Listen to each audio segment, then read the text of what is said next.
Pemirsa, kebijakan pemerintah pusat maupun daerah yang tidak berpihak kepada lingkungan Bali ditenggarai memiliki andil terjadinya banjir besar September lalu.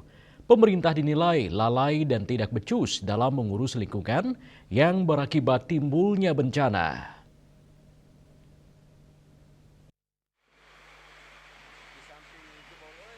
Berdasarkan kajian akademis Koalisi Pergerakan untuk Lingkungan Hidup dan Keberlanjutan Bali atau Pulihkan Bali, ditemukan mengenai alih fungsi lahan, tata guna infrastruktur, manajemen bencana, dan pengelolaan sampah yang semuanya tidak dikelola dengan baik alias pemerintah gagal mengelola lingkungan dan memitigasi bencana. Tim Hukum Pulihkan Bali, Ignatius Randite mengatakan, banjir besar September lalu tidak semata-mata disebabkan oleh faktor alam. Koalisi ini menilai faktor penyebab lainnya ada pada masalah kebijakan atau program pemerintah yang tidak pro terhadap lingkungan. Koalisi Pulihkan Bali menuntut pemerintah untuk melakukan moratorium perizinan berusaha untuk investasi atau proyek pembangunan yang berdampak negatif terhadap lingkungan hidup dan keselamatan ekosistem di wilayah Provinsi Bali.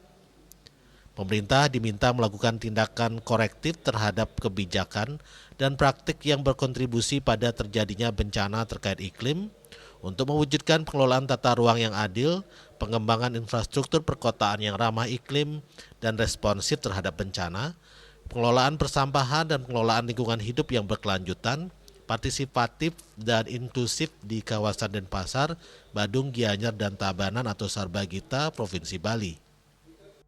Kami di koalisi menyimpulkan bahwasanya peristiwa banjir besar yang kemudian menciptakan kerugian ekonomi, termasuk mengakibatkan korban jiwa, itu juga ditimbulkan karena problem-problem struktural. Problem-problem struktural yang muncul misalnya karena apa? Karena konteks alih fungsi lahan, konteks pengelolaan persampahan yang buruk, konteks tata ruang, konteks mitigasi bencana dan lain sebagainya nanti akan secara jelas, akan secara teknis spesifik kami jelaskan. Karena tapi tadi seperti yang kami sampaikan, koalisi ini hadir untuk melihat bahwasanya persoalan banjir ini tidak bisa dilihat ini semata-mata karena masalah hujan dan kemudian kita pasrah menerima begitu saja.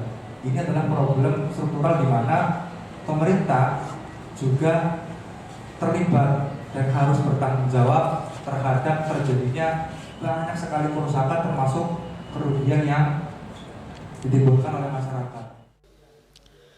Selain itu, Koalisi Pulihkan Bali meminta pemerintah daerah menerbitkan peraturan daerah Provinsi Bali tentang keadilan iklim yang mengatur sekurang-kurangnya perihal mitigasi, adaptasi dan kompensasi dari kehilangan dan kerusakan yang disebabkan oleh krisis iklim. Riase, Bali TV.